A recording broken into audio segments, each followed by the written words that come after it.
Hi, this is the second video on the standard Countable project structure.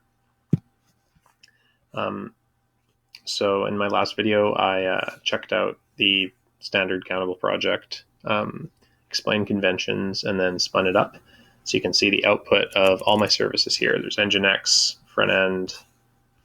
Looks like this one has some type of, I think this is a known bug in one of our dependencies. It's innocuous though. The web container here, that's the backend API. And the DB container here, that's our database.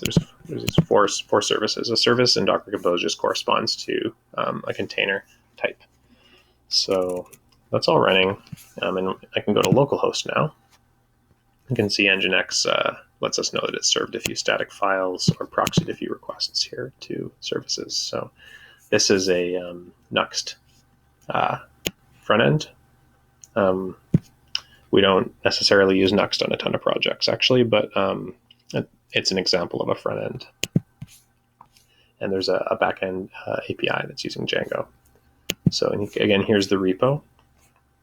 So if I want to take a little bit of a look,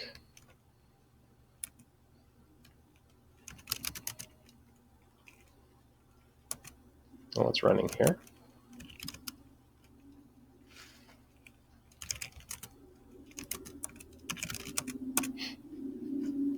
I can do dps. Again, D is an alias for Docker Compose.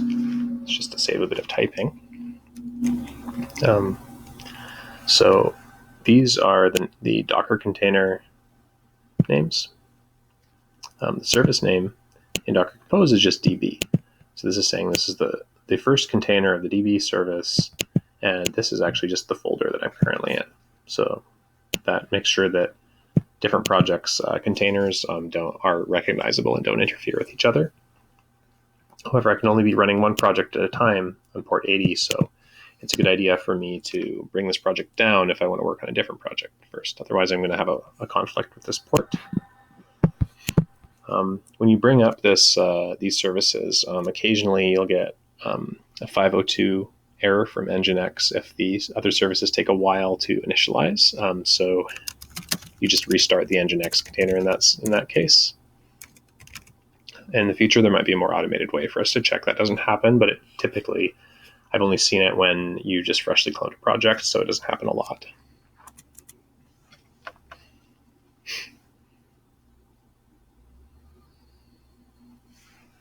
Okay, so you can see I'm running all my services here.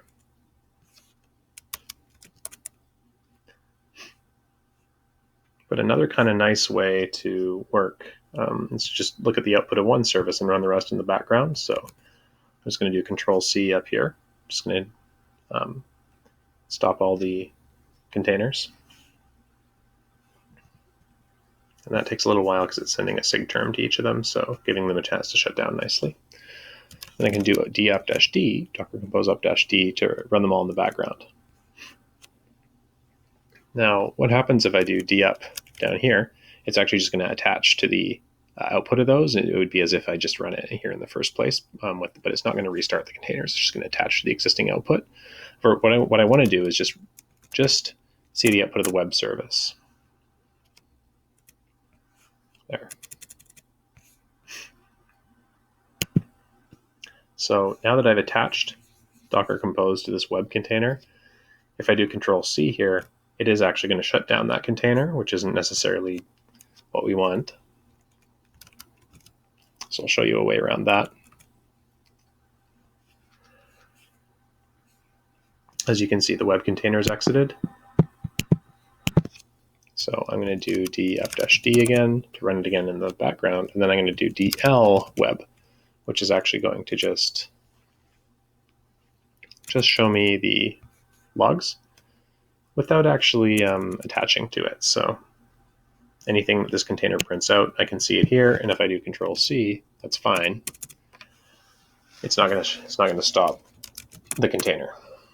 So this is generally a pretty nice way to work. If you're expecting to just be working on one thing, you don't necessarily want to see the output of the other containers right away. And I can always do DL to get, that's also an alias for Docker Compose logs. But if I do just Docker compose logs, that'll actually output all the history of all the logs if I want to go back and see if anything has happened. So in that case, if I want to see all the logs for the web container since it was ever created, I can just do this, Docker compose logs web. The DL alias is actually doing --tail 0, which means show no history, and then -f for follow, in case you're curious. Okay, so I hope that was helpful. Again, for a quick recap, all of these are templates which you copy to this file name, which is a get_ignored file that contains any config that is specific to your environment, specific to any environment. Anything else should be checked into Git. There should be no other config files ideally, and you can set environment variables in here. So you shouldn't really need to do configuration elsewhere. This is your front end. It's a Node.js packaged front end application using Webpack or Parcel or something. In this case, it's Nuxt. Nginx is our proxy that can map ports to different things. Web is our backend API, and README contains all the instructions needed to get running with the project. Okay, that's it for now. Thanks for listening.